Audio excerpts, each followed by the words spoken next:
Can't you read? Shot her? Yeah. How is she? Well, considering she was shot 3 times at close range, I'd say she's not well. I know that girl. Is Tony gonna die or what? Well, it says here her condition's critical. Nah, she'll live.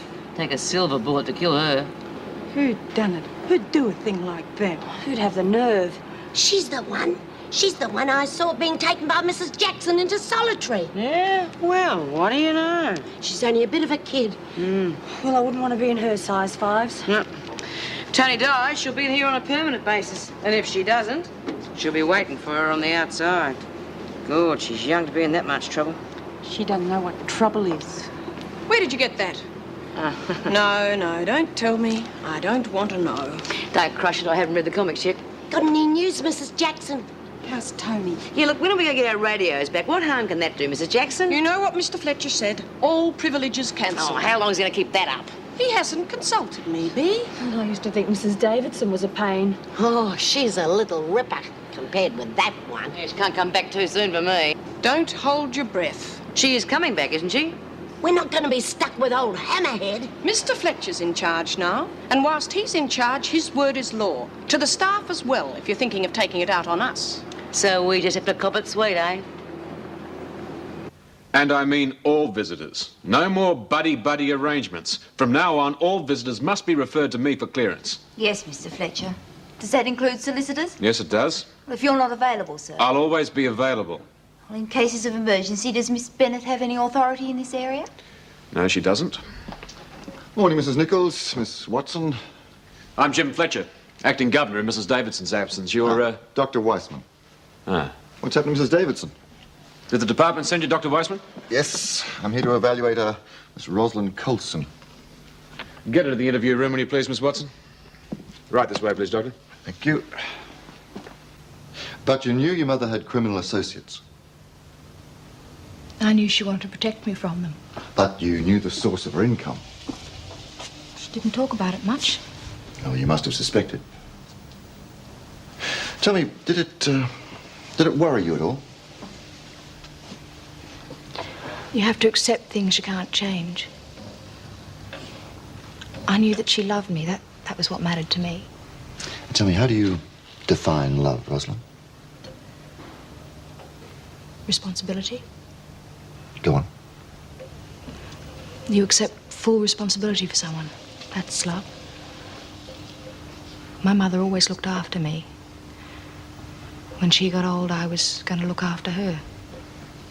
But if she loved you, she would have tried to keep you with her, surely. No. She thought that the life that she led wasn't good enough for me. That's why she sent me to the nuns.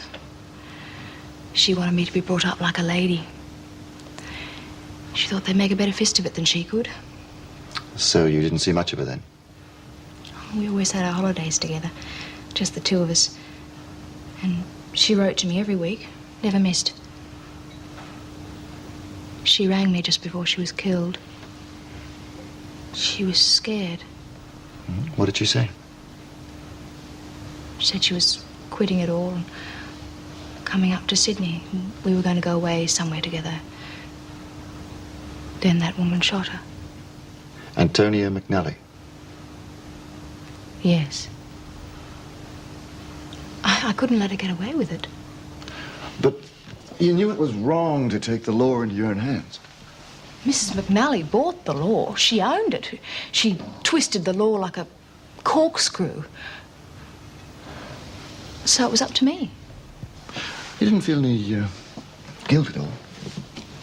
No. She killed my mother. I would have abrogated my responsibility if I'd let her get away with it.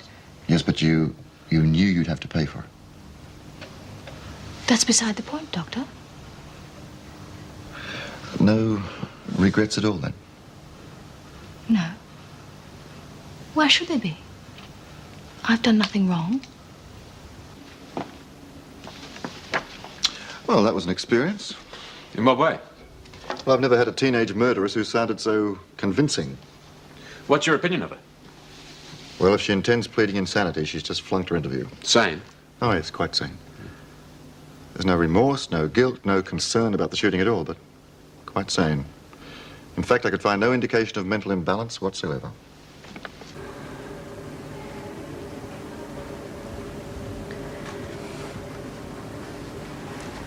Hello, Mum. Ron.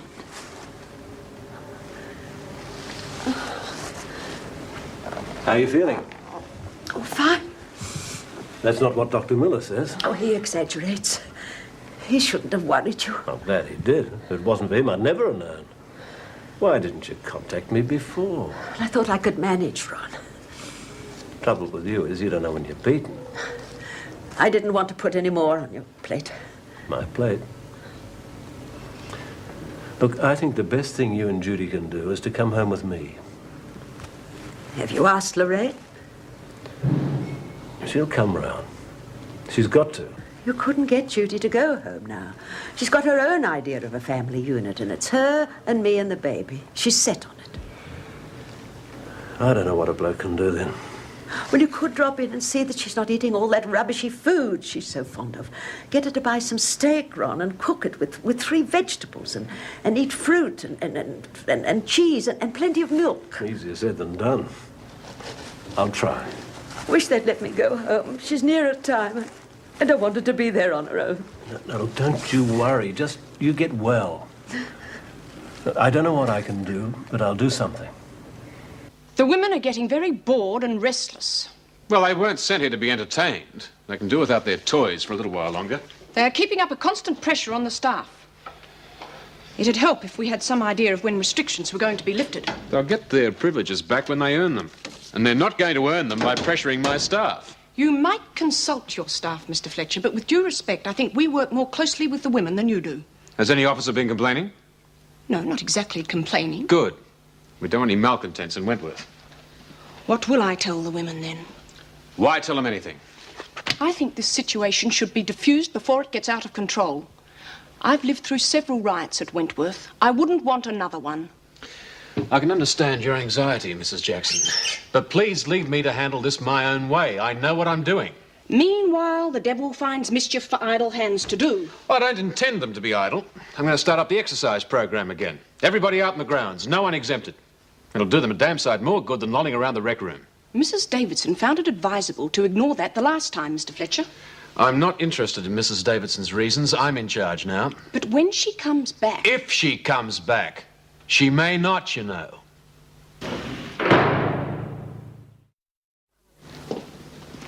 Oh, hello, Patty. Hello and goodbye again. Anything happen I should know about? Still the calm before the storm. You think it's going to rain too? Well, I've tried to warn the master. Fat chance. We'll do this my way, Mrs. Jackson. All set for the big collision. He's come up with a scheme to keep their minds off the telly. We're going to have a keep fit campaign. Not again. He's going to have them all out in the grounds. Arms bend, knees stretch. What does he think he's running? Star like 17. They won't buy that. They wouldn't before. Even with Erica around. They're hardly likely to now. Try to tell him that. I've got to do something, Meg. Yes, well, I wish I knew what. Hold on, Meg. Were you off, huh? No, not tonight. May I drive you? No, thanks. You sure? Well, it would be out of your way. Well, why didn't you let me judge that? Well, I promised Mum I'd look in on Judy, see how she is. So did I. No time like the present, eh? Good. Come on, then. Night, Sal. Good night, sir. There you are. It's just the way you like it. Yeah. Just right, love. How's Andrew? He's okay. Got his cricket bat out yesterday. Bit early, I told him, but you know how keen he is. Aren't you going to ask after your mother? You just want to go home and say she asked after you? Dad, it's just no good.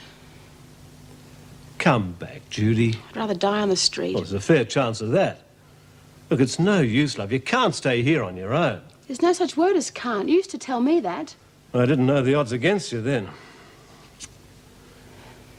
You haven't made it easy for yourself, love. Oh, Dad, I'm okay. I can get to the hospital when the time comes and I know what to do. Yeah. Famous last words. Who's that? You can bet it won't be Mum. Hello, Judy.